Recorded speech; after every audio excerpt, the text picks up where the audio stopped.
সমাজ থেকে যদি বেহায়াপনা, বেলাল্লাপনা, অশ্লীলতা আমরা দূর করতে চাই, তাহলে বিবাহের কোনো বিকল্প নেই। বিবাহ করতে হবে। যথাসময়ে আমরা যদি আমাদের সন্তানদেরকে বিবাহ দিতে পারি, যথাসময়ে আমরা আমাদের কন্যা সন্তানদেরকে বিয়ে দিতে পারি, তাহলে তারা আর অশ্লীলতার দিকে যাবে না, হারামের দিকে যাবে না, খারাপের দিকে যাবে না, গুনাহের দিকে যাবে না, অশ্লীলতার পথ বেছে নেবে না। যদি তাদেরকে আমরা যথাসময়ে বিয়ে না দেই, বিবাহ থেকে দূরে রাখি, তাহলে তারা অশ্লীলতার পথ, হারামের পথ বেছে নেবে। জোরে জোরে বলেন নাউজুবিল্লাহ। আল্লাহ রাসূল সাল্লাল্লাহু আলাইহি ওয়াসাল্লাম বলেন, যুবক যুবতীদেরকে, বিশেষ করে যুবকদেরকে ডাক মেরে বলেন, ইয়া মা'আশারাশ শাবাব মান ইসতাতা'a মিনকুমুল বাআতা ফালইয়াতাযাওয়াজ। আল্লাহ রাসূল সাল্লাল্লাহু আলাইহি ওয়াসাল্লাম বলেন, ইয়া মা'আশারাশ শাবাব, হে যুবকের দল। ডাক মারছেন কিসের দল? হে যুবকের দল। মান ইসতাতা'a মিনকুমুল বাআতা, তোমাদের মধ্যে যাদের বিবাহের দায়িত্ব নেয়ার সামর্থ্য আছে, দায়িত্ব পালন করার সামর্থ্য আছে, বিবাহ পরবর্তী, বিবাহের আগে, বিবাহ সংক্রান্ত বিষয়ে সব দায়িত্ব নেবার, স্ত্রীর দায়িত্ব নেবার সামর্থ্য যাদের আছে, আল্লাহর রাসূল বলেন ফালইয়াতাযাওয়াজ, তোমরা বিয়ে করে নাও। ফাইন্নাহু আগাদ্দু লিল বাসরি ওয়াহফাজনা ওয়া আহসানা লিল ফারজি। আল্লাহর রাসূল সাল্লাল্লাহু আলাইহি ওয়াসাল্লাম বলেন, কেননা যারা বিয়ে করে নেয়, এই বিবাহ তাদের চক্ষুকে অধিক পরিমাণ হেফাজত করবে। সুবহানাল্লাহ বলেন। বিয়ে হয়ে গেলে চোখের হেফাজত হয়ে যাবে। ওয়া আহসানা লিল ফারজি, বিয়ে হয়ে গেলে তার যৌনাঙ্গের হেফাজত হয়ে যাবে, লজ্জাস্থানের হেফাজত হয়ে যাবে। রাসূল করিম সাল্লাল্লাহু আলাইহি ওয়াসাল্লাম ১৫০০ বছর আগে কত সুন্দর সমাধান দিয়ে দিয়েছেন। যুবকদেরকে, যুবতীদেরকে, তরুণ তরুণীদেরকে গুনাহ থেকে ফেরানোর জন্য, চোখের গুনাহ, জেনার গুনাহ, যৌনাঙ্গের গুনাহ থেকে ফেরানোর জন্য আল্লাহ নবী সাল্লাল্লাহু আলাইহি ওয়াসাল্লাম ১৫০০ বছর আগে কত সুন্দর হাদিস ঘোষণা করে দিয়েছেন। তো হুজুর জিজ্ঞাসা করতে পারেন, যাদের সামর্থ্য নাই তারা কি করবে? এটাও আল্লাহর রাসূল সাল্লাল্লাহু আলাইহি ওয়াসাল্লাম বলে দিয়েছেন, ওয়ামান লাম ইস্তাতি' ফাআলাইহি বিস-সাওম ফাইন্নাহু লাহু উইজাউ। আল্লাহর রাসূল সাল্লাল্লাহু আলাইহি ওয়াসাল্লাম এ ব্যাপারেও বলে দিয়েছে, যাদের বিবাহ করার, বিবাহের দায়িত্ব নেওয়ার, স্ত্রীর ভরণ পোষণের দায়িত্ব নেওয়ার সামর্থ্য নাই, আল্লাহ রাসূল বলছেন তাদেরকে রোজা রাখার কথা বলছেন। তারা যেন রোজা রাখে।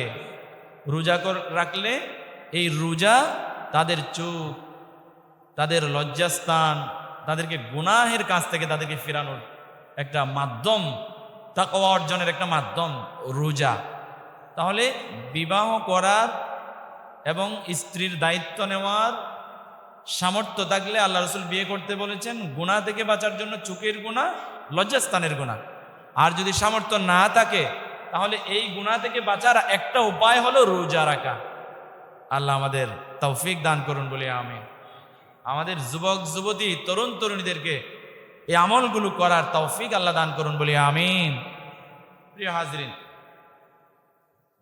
আরেকটা বিষয় হচ্ছে, কিছু মানুষ বিয়ে করতে চায় না, বিয়ে না করে থাকতে চায়। একটা সময় বিয়ে না করে টাকা পয়সা, ধন দৌলত, গাড়ি বাড়ি সব কিছু আছে, কিন্তু বিয়েকে ভয় পেয়ে গেছে। নিজের পায়ে খাড়া হয়ে বিয়ে করব, এই খাড়া হইতে হইতে তার বিয়ের শেষ, দিন শেষ। নাউজুবিল্লাহ বলেন। এরপর আর কিছু মানুষ আছে, মানে বেশি বুজুর্গি হওয়ার কারণে নামাজ পড়বে, রোজা রাখবে, কোরআন তেলাওয়াত করবে, বিয়ে করলে এত দিনের কাজ করার সুযোগ নাই, এত আমল করার সুযোগ নাই, এই জন্য বিয়ে থেকে একটু দূরে সরে থাকছে নিজে। এই ব্যাপারে আল্লাহ রাসূল সাল্লাল্লাহু আলাইহি ওয়াসাল্লামের একজন প্রসিদ্ধ সাহাবী হযরত উসমান রাদিয়াল্লাহু তাআলা আনহু, ইনি খলিফা উসমান রাদিয়াল্লাহু তাআলা আনহু নয়, অন্য একজন উসমান রাদিয়াল্লাহু তাআলা আনহু। তিনি আল্লাহর নবীর কাছে এসে বলেন, ইয়া রাসূলুল্লাহ, আমি বেশি বেশি যেন ইবাদত করতে পারি, দ্বীনের কাজ করতে পারি, ধর্মের কাজ করতে পারি, ইসলামের কাজ করতে পারি। এজন্য একটা সময় উনি বিবাহ থেকে দূরে সরে গিয়েছেন, বিবাহকে তিনি নিরুৎসাহিত করছেন, বিবাহ করবে না আপাতত। লম্বা সময় নিয়ে সময় সুযোগ হলে বিয়ে করবে, মানে বিয়েকে তেমন বেশি প্রাধান্য তিনি দিচ্ছেন না, যদিও তিনি তার বিবাহের বয়স হয়ে গেছে। আল্লাহ রাসূল সাল্লাল্লাহু আলাইহি ওয়াসাল্লাম এ ব্যাপারে লম্বা হাদিস বর্ণনা করেছেন। সময় স্বল্পতার কারণে আমি লম্বা হাদিসটি আরবি ইবারত পড়ছি না। আল্লাহ রাসূল সাল্লাল্লাহু আলাইহি ওয়াসাল্লাম উসমান রাদিয়াল্লাহু তাআলা আনহুকে বলেন, হে উসমান,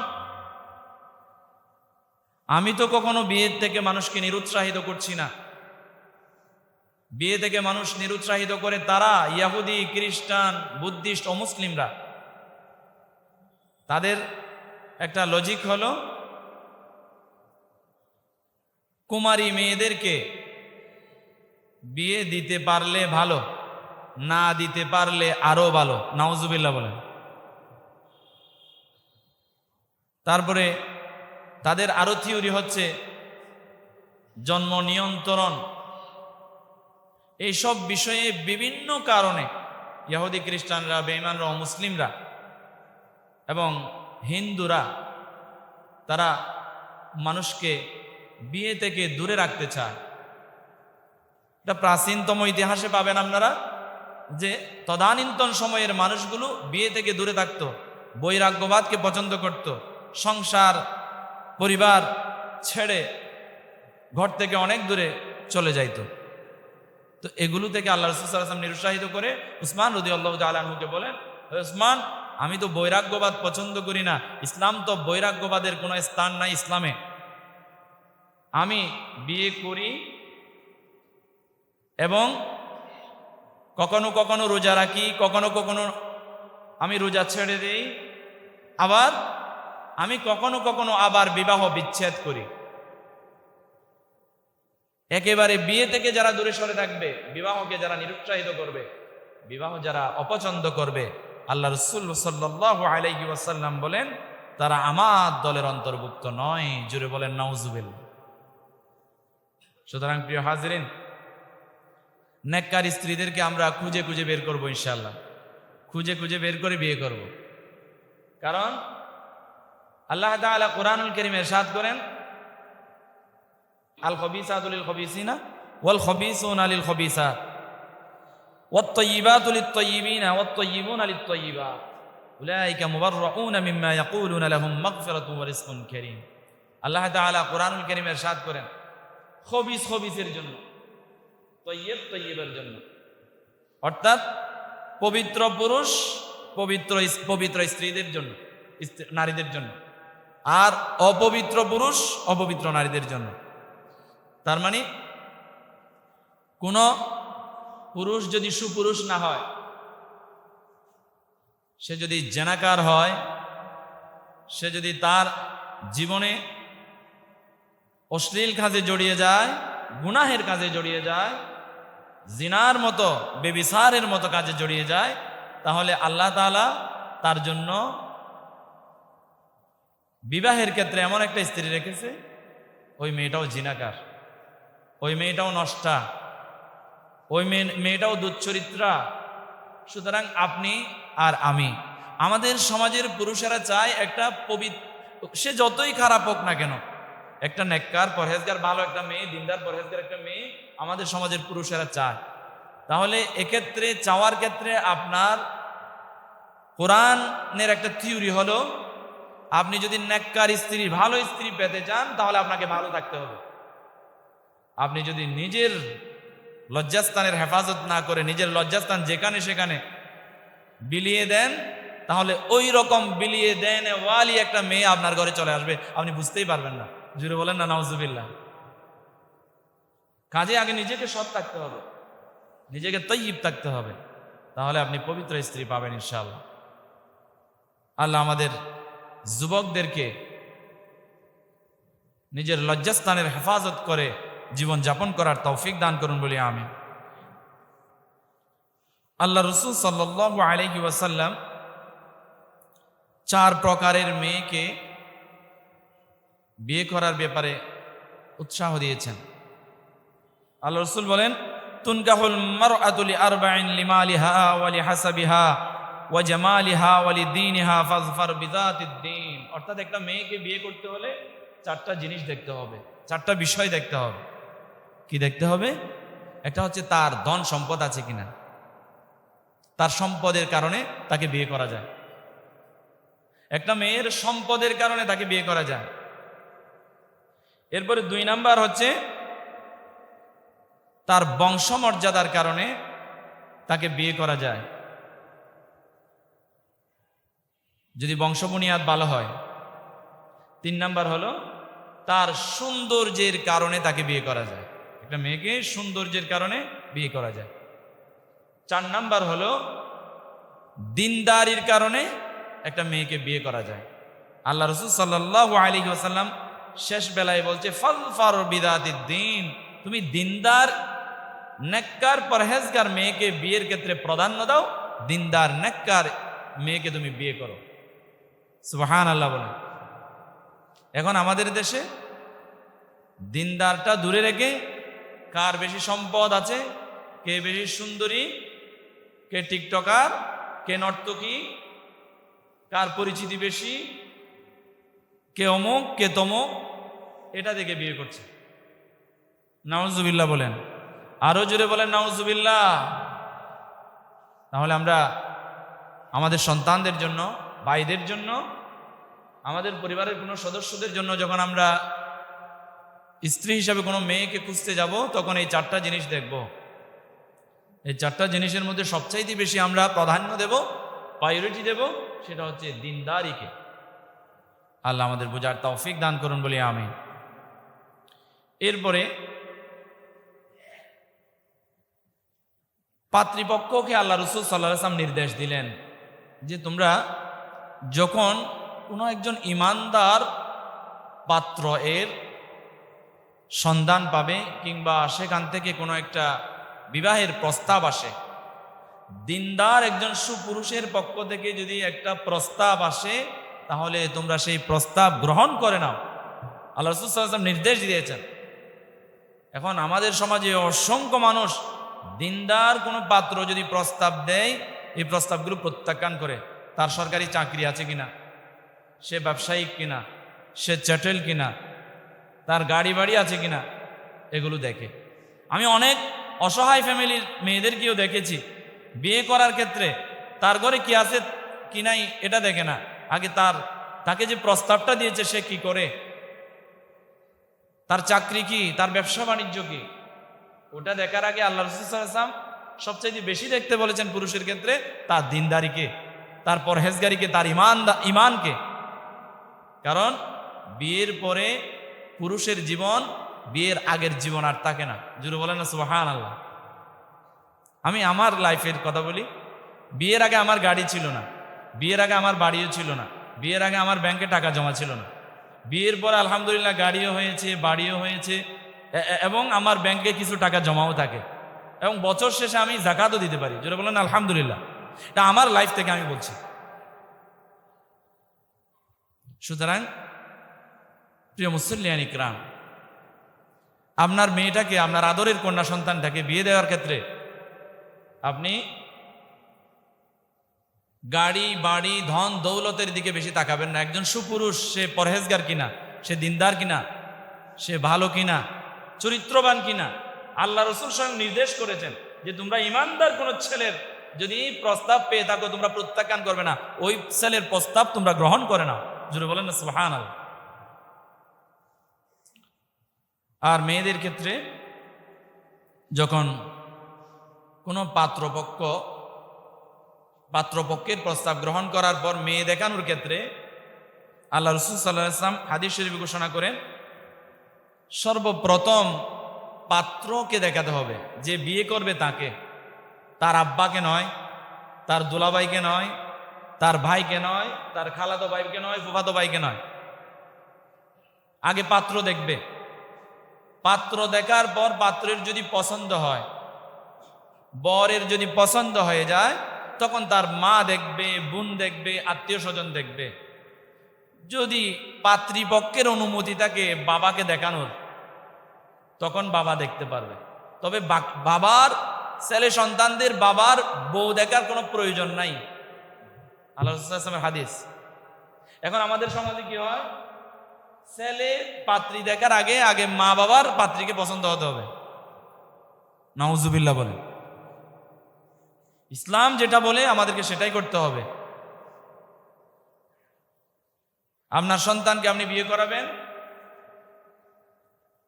কোনো ঘরে আত্মীয় স্বজনের বাড়িতে কিংবা কোনো অন্য এলাকায় কোনো মানুষের মেয়ের সন্তান যদি পান, আগে আপনি ওই পরিবারের অভিভাবকদের সাথে যোগাযোগ করে ওই কন্যা সন্তানটাকে আপনি আগে আপনার ছেলেকে দেখান।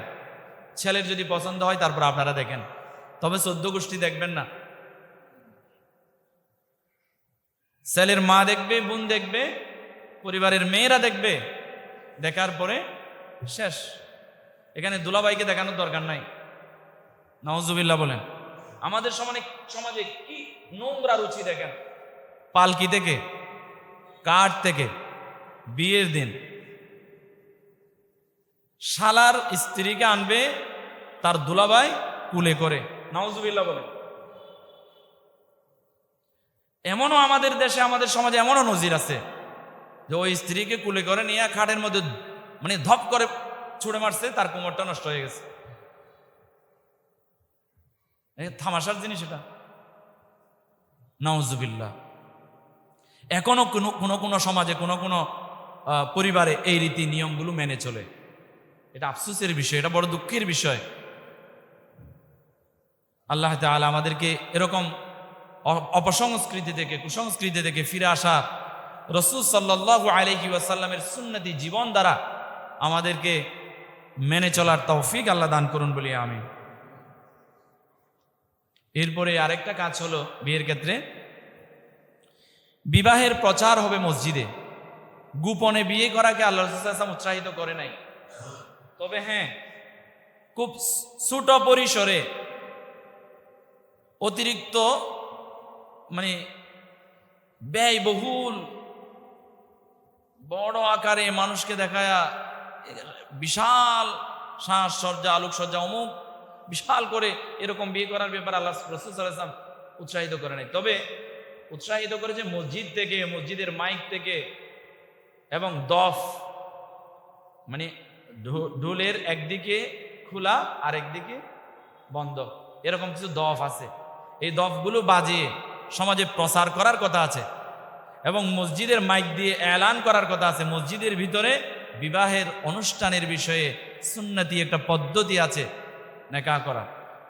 এখন আমাদের সমাজে এটা না করে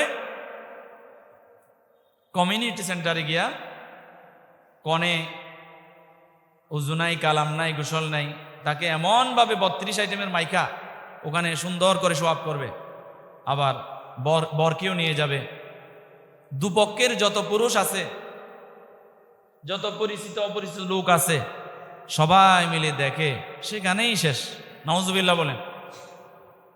সেটা বিয়েই হয় নাই। আপনাদের বিয়ে করবেন, আগদ পড়াবেন মসজিদে, ছোট পরিসর আয়োজন করে ঘরের মধ্যে অলিমা খাওয়াবেন। অলিমার ব্যাপারে একটু পরে বলছি। তো আল্লাহ রাসূল সাল্লাল্লাহু আলাইহি ওয়াসাল্লাম মসজিদে বিয়ে করাকে উৎসাহিত করেছেন। নেকাহ করে মসজিদের ইমাম সাহেব কিংবা খতিব সাহেব নেকাহ পড়াই দেবে, খুতবা পড়ায়া এলাকার সমাজের মানুষ সবাইকে দাওয়াত দেবেন, কিছু খেজুর নিয়ে আসবেন। আল্লাহ রাসূল সাল্লাল্লাহু আলাইহি ওয়াসাল্লাম কি করতেন, মসজিদে খেজুরগুলো নিয়ে এদিকে কিছু চুড়ি মারতেন, এদিকে কিছু চুড়ি মারতেন, এদিকে কিছু চুড়ি মারতেন। এগুলো নিয়ে লাফালাফি করে সবাই নিতেন, নিয়ে কে পেয়েছে কে পায় না এটা নিয়ে আনন্দ করতেন। যারা পায় নাই তাদেরকে আবার যারা পাইছে তারা হাতে তুলে দিতেন। 1500 বছর আগের সুন্নাত। সুবহানাল্লাহ বলেন। মসজিদের ভিতরে দোয়া কবুলের একটি সুন্দর একটা স্থান, পবিত্র স্থানে আপনার বিয়েটা হলো। ঘর থেকে আপনি কনের হিজাবটা নিয়ে আসলেন, এখানে বিয়েটা হয়ে গেল। মসজিদের মতো স্থানে বিয়ে হওয়া, পবিত্র স্থানে বিয়ে হওয়া আপনার বিবাহের মতো সুন্দর বিয়ে আর কিছু হতে পারে না। নোংরা জায়গায় আপনারা বিয়ে করবেন না, বিয়ে পড়াবেনও না। আল্লাহ তাআলা আমাদের সবাইকে বুঝার এবং আমল করার তৌফিক দান করুন বলি আমিন। প্রিয় হাজরিন, বিবাহ নিকাহ এটা অনেক লম্বা বিষয়, অনেক সময়ের ব্যাপার। তারপরে আমি সময় সাপেক্ষে যেটুক বলতে পারি ইনশাআল্লাহ বলবো, আগামীতে অন্য সময় এ বিষয়ে আরো কথা বলবো ইনশাআল্লাহ। আল্লাহ রাসূল সাল্লাল্লাহু আলাইহি ওয়াসাল্লাম বলেন, এবং কোরআনেও আছে মোহরানাকে আল্লাহ তাআলা কি করেছেন, ফরজ করেছেন। ওয়া আতুন নিসাআ সাদুকাতিহিন্না নিহলা ফাইন তিবনা লাকুম আন শাইইন মিনহু নাফসান ফাকুলুহু হানিআম মারিআ। আল্লাহ রাসূল সাল্লাল্লাহু আলাইহি ওয়াসাল্লাম মোহরানা দেওয়ার ক্ষেত্রে উৎসাহিত করেছেন, এবং আল্লাহ তাআলা কোরআনেও বলছেন তোমরা স্বাচ্ছন্দ্যে তোমরা তোমাদের স্ত্রীদেরকে মোহরানা দিয়ে দাও। এখন মোহরানার বিষয়টা কেমন জানেন? আমাদের দেশে মানুষকে দেখাতে হবে এই পরিমাণ আমার মেয়েকে মোহরানা দিয়েছে, 10 ভরি স্বর্ণ দিয়েছে, 20 লক্ষ টাকা কাবিন দিয়েছে, এগুলো মানুষকে দেখানোর জন্য। বিশ্বাস করেন আল্লাহর জন্য এই মোহরানা আমাদের সমাজে একটাও নাই এখন, হাতে গোনা কয়েকটা ছাড়া। বেশিরভাগ মোহরানা মানুষকে দেখানোর জন্য। এখন দেখাতে গিয়ে বরের উপর এটা কঠিন চাপ হয়ে যায়। তারাও একটা পরামর্শ দিয়ে বলে যে আসলে এগুলো তো দিতে হবে না, কিছুটা দিয়ে আরগুলো বাকি রেখে দেবে। এটার সুবিধা নেই কোনটা, মানে বিয়ে যদি ব্যাংকে যায় তাহলে একেবারে কড়ায় কন্ডায় হিসাব করে নেব, নাউজুবিল্লাহ বলেন।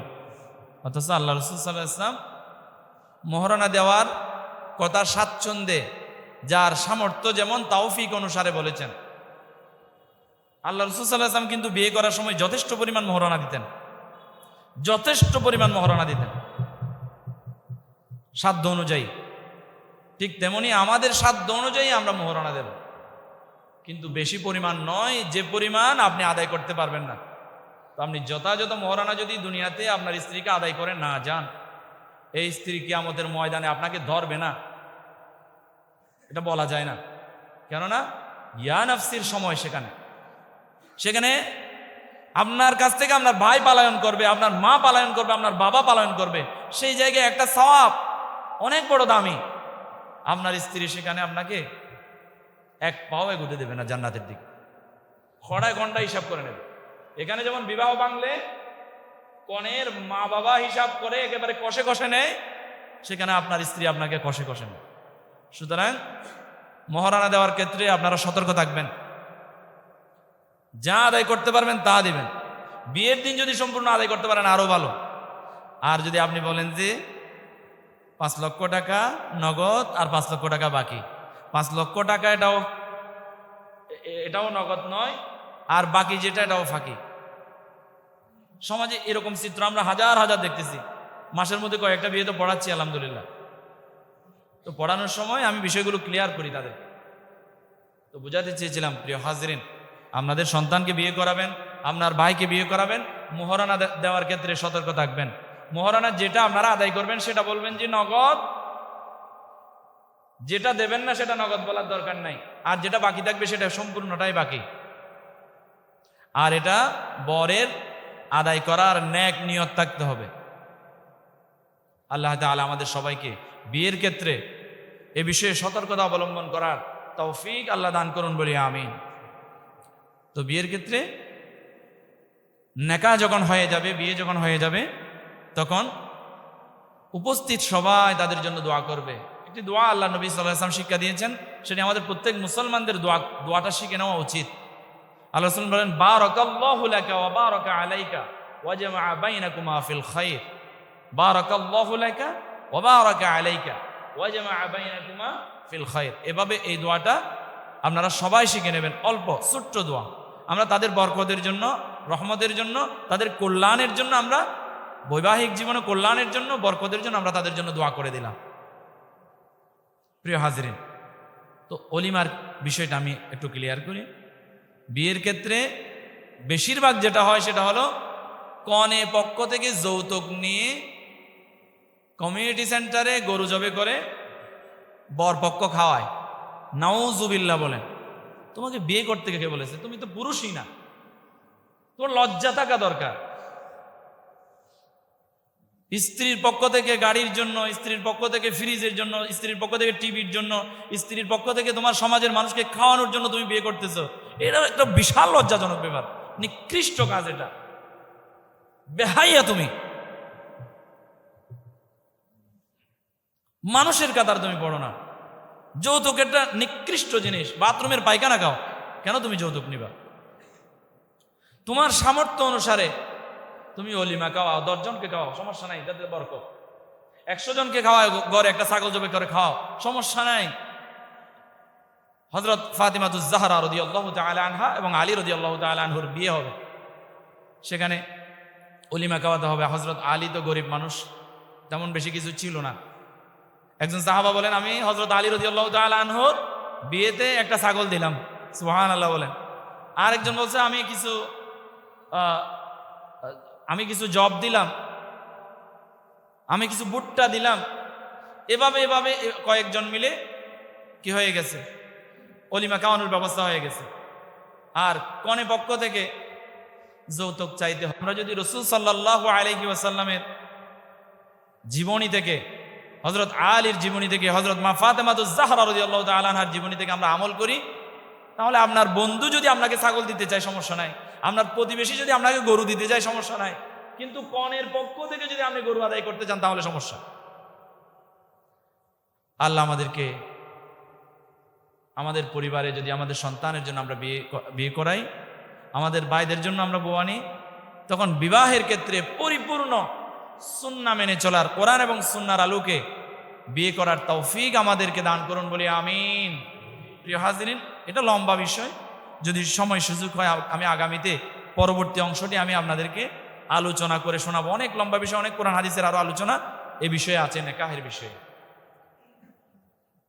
আমার কাছে একটা নয়, বেশ এলাকার কিছু মানুষ আমাকে অভিযোগ করেছে একটা বিষয়ে, বলে যে হুজুর, গান বাজনা জায়েজ নাকি হালাল নাকি হারাম? আল্লাহ রাসূল সাল্লাল্লাহু আলাইহি ওয়াসাল্লাম হাদিস শরীফে বলেন বাদ্যযন্ত্র নিষিদ্ধ। নিচে আল্লাহ তাআলা মদ, জুয়া ও সব ধরনের বাদ্যযন্ত্র হারাম করেছেন। বাইহাকি শরীফ, মিশকাত শরীফের, বিশেষ করে বাইহাকি শরীফের 4503 নম্বর হাদিস। অনেকেই বলে যে বাদ্য বাজনা কিছুটা হালাল, গান বাজনা হালাল, নাউজুবিল্লাহ বলেন। বাইহাকি শরীফের 4503 নম্বর হাদিস, নিচে আল্লাহ তাআলা মদ, জুয়া ও সব ধরনের বাদ্যযন্ত্র হারাম করেছেন। তাহলে আপনি আবার শিল্পীকে নিয়ে এনে সমাজের ছোট বড় মা বোনদের সামনে, সমাজের সব মানুষের সামনে আপনি নিজেও নাচেন। আপনি মসজিদের সভাপতি, নিজেও নাচেন। আপনি সমাজে নেতৃত্ব দেন, আপনি নিজেও নাচেন। গান আপনার জন্য জায়েজ আছে। তাহলে আল্লাহর পরে আপনি আবার নিজস্ব হাদিস তৈরি করছেন। এরপরে হচ্ছে বাইহাকি শরীফের 20,789 নম্বর হাদিস শুনেন। ইবনে আব্বাস রাদিয়াল্লাহু তাআলা আনহু বলেন, ডোল হারাম, বাদ্যযন্ত্র হারাম, তবলা হারাম এবং বাঁশিও হারাম, যে বাঁশি বাজায় এটাও হারাম। এরপরে নর্তকী ও গায়িকা সংক্রান্ত বিষয়ে এই হাদিস এবং অন্যান্য কোরআনুল কারীমের আয়াত থেকে সব বিষয় বিশ্লেষণ করে একটা ফায়সালা দিচ্ছেন। তোমরা গায়িকা নর্তকীদের বিক্রয় করো না, তোমরা গায়িকা এবং নর্তকীদের বিক্রয় করো না, তাদের ক্রয় করো না, বিক্রি করো না এবং তাদেরকে ক্রয় করো না। তাদের গান বাজনা ও বাদ্যযন্ত্র শিখিয়ে দিও না, তাদের উপার্জন হারাম। অর্থাৎ বাদ্যযন্ত্র সংক্রান্ত বিষয়ে ক্রয় বিক্রয়, শিল্পী আনা নেওয়া যা আছে সম্পূর্ণ হারাম। এবং যারা বাদ্যযন্ত্রের সাথে জড়িত, নাচ গানের সাথে জড়িত, এ বিষয়ে যত উপার্জন আছে সব উপার্জন হারাম। নাউজুবিল্লাহ বলেন। এ বিষয়ে যত উপার্জন আছে সব উপার্জন হারাম। এরপরে আল্লাহ রাসূল সাল্লাল্লাহু আলাইহি ওয়াসাল্লাম আবু দাউদ শরীফের আরেকটি হাদিসে বলেন, যে ব্যক্তি যে জাতির সাদৃশ্য অনুকরণ করে, গ্রহণ করে, মান তাশাব্বাহা বিকওমিন ফাহুয়া মিনহু, যে ব্যক্তি ইহুদি খ্রিস্টানদের কালচার গ্রহণ করে, ওই ব্যক্তি ইহুদি খ্রিস্টানদের সাথেই জাহান্নামে যাবে। জোরে জোরে বলেন নাউজুবিল্লাহ। প্রিয় হাজরিন, সময় প্রায় শেষ, সময় প্রায় শেষ। আমি শেষ করতে যাচ্ছি তার আগে আরেকটি কথা আমার রয়ে গেছে, সেটা হচ্ছে সামনে পহেলা বৈশাখ। ওই যে আমাদের দেশে বলে এসো হে বৈশাখ, আপনি এসো হে বৈশাখ না বললেও বৈশাখ আসবে। প্রিয় হাজিরিন, নববর্ষ নিয়ে আমাদের দেশে অনেক কিছু হয়। মঙ্গল শোভাযাত্রা হয়। কি শোভাযাত্রা? মঙ্গল শোভাযাত্রা। মানুষের কল্যাণ অকল্যাণ মঙ্গল এগুলো কার হাতে? আল্লাহর হাতে। তাকদীরের ফায়সালা আল্লাহর হাতে। সুতরাং আপনার মঙ্গল আর অমঙ্গল এগুলো আপনার আমলের উপর নির্ভর করে, আপনার তাকদীরের উপর ফায়সালা। কিন্তু আপনাকে মঙ্গল খুঁজে খুঁজে আনার জন্য মঙ্গল শোভাযাত্রা করা, এগুলো তো হারাম কাজ, এগুলো তো মুসলমানদের কাছে হতে পারে না। শুভ নববর্ষে আমি দেখেছি বিশ্লেষণ করে যত কাজ হয় বাংলাদেশে, যত আনুষ্ঠানিকতা হয়, সব আনুষ্ঠানিকতা ইসলামের সাথে সাংঘর্ষিক। সুতরাং বাংলা নববর্ষে যে সমস্ত আনুষ্ঠানিকতা আছে, ওই আনুষ্ঠানিকতা থেকে আমাদের যুবক যুবতী, আমাদের দেশের মানুষকে এগুলো বর্জন করে ইসলামিক রীতি নীতি ফলো করা আমি উচিত বলে মনে করি। আমরা শুভ নববর্ষ বাংলাদেশের একটা প্রবাদ হিসেবে বলি, বাংলাদেশের ভাষা হিসেবে বলি, কথার কথা হিসেবে বলি। কিন্তু সেদিন আপনার করণীয় কি? আপনার কি কোনো আনুষ্ঠানিকতা আছে? যদিও বাংলাদেশের কোনো রীতিনীতি থেকে থাকে, সংবিধানে থেকে থাকে, এটা আমাদের জন্য নয়, মুসলমানদের জন্য নয়। মুসলমানরা সেগুলো মানতে পারে না। আপনি বাংলা বর্ষের যেদিন সূচনা হবে, সেদিন যদি আপনি বছরের শুরু মনে করেন, সেদিন আপনি ভালোভাবে নামাজ কালাম পড়ে কোরআন তেলাওয়াত করে আল্লাহর কাছে চান, আল্লাহ একটা বছর শেষ করেছি, আগামী বছরটা যেন আমার জন্য কল্যাণ বয়ে আনতে পারি, আগামী বছর যেন আমার জন্য মঙ্গল হয়। আল্লাহ তোমার রহমত এবং বরকত দ্বারা যেন আমি আবৃত্ত থাকতে পারি, আমি যেন গুনাহ থেকে বিরত থাকতে পারি, আমি যেন ইসলামের পক্ষে থাকতে পারি, আমি যেন হেদায়েতের পথে থাকতে পারি, আমি যেন জান্নাতের পক্ষে কাজ করতে পারি, জান্নাতের পথ ধরে চলতে পারি। এবং আল্লাহর কাছে দোয়া করেন। মঙ্গল শোভাযাত্রা এবং বাংলাদেশের যে কালচারগুলো, আনুষ্ঠানিকতা, এগুলো আমাদের মুসলমানদের জন্য নয়। আমি গবেষণা করে দেখেছি সম্পূর্ণ সেই অনুষ্ঠানগুলো ইহুদি খ্রিস্টানদের এবং অমুসলিমদের, হিন্দুদের, তারা পালন করুক, সমস্যা নাই। আল্লাহ তাআলা আমাদের সবাইকে বুঝার এবং আমল করার তৌফিক দান করুন বলি আমিন।